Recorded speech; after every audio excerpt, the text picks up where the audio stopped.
all, Terry Good here with Infinity Training Center, and I'm going to be demonstrating how to use the hamstring curl machine.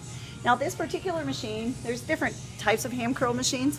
There's some where you lay on your stomach to work your hamstrings, and there's some where you sit up tall. I like both for different reasons. I feel like this one hits more of the lower part of the hamstring, really helps isolate that. Now your hamstrings are located on the back of your legs. They're kind of like the bicep for the legs. And they're important to hit because I think a lot of times people tend to be quad dominant. They use the front of their legs more, they use the front of their bodies more, so it's a great way to balance out your body. The hamstring's job is to decelerate you from the ground, so in order to feel it better, I think this machine does a great job of that. So let me show you how to adjust it, because it does have several adjustments, 4 different adjustments. You have the ankle adjustment, you have a knee adjustment that moves your legs up and down, you have the lat pad, and you have the back pad.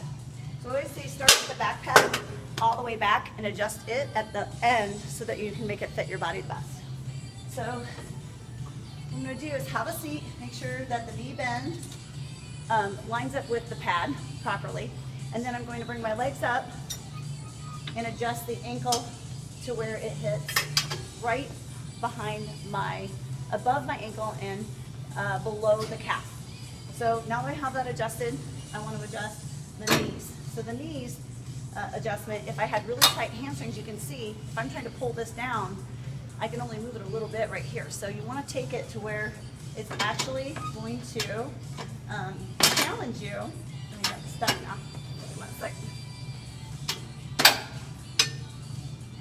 Where it actually challenges you so that you have a big stretch on the hamstrings. Okay? The third thing we're going to adjust is the back, so now you can sit comfortably. And then the last thing, the most important part, is to get the lat pad down proper. So a lot of times people get on this machine and just start pulling and it feels uncomfortable and they can't figure out why they can't feel it. It's this last step that people forget most often, I've noticed. So I've got this pad down tight, so it's pushed down against my thighs, so now I can use my hamstrings to pull down. Okay, so the back of my leg, it's kind of like a reverse bicep curl for your arms, except now it's on my legs. So at the bottom, I'm going to pause and squeeze the back of my legs and inhale me up.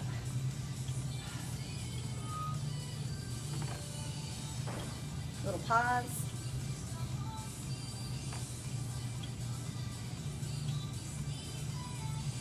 Exhale at the bottom. Slow at the return. Remember, your hamstring's job is to decelerate, so never rush it on the up. Make sure you really use those hamstrings to stop your legs from flying up. Couple more.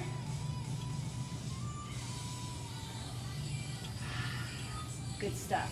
Okay, so that was a double leg. I'm going to show you how to single this out. So if you have one hamstring that's weaker than the other, it's very common.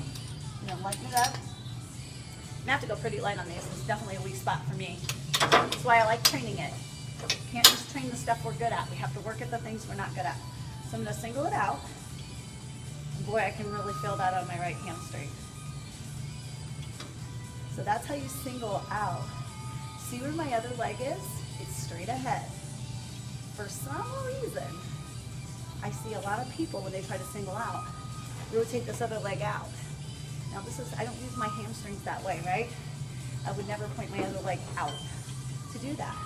Not to mention, if I train this leg with my hip pointed out like that, where is this leg gonna go when I switch sides? See, this leg can't go anywhere, so I want to do them the same way on both sides. Just then pausing, moving slowly through range of motion. And that, my friends, is the hamstring curl machine. Try it.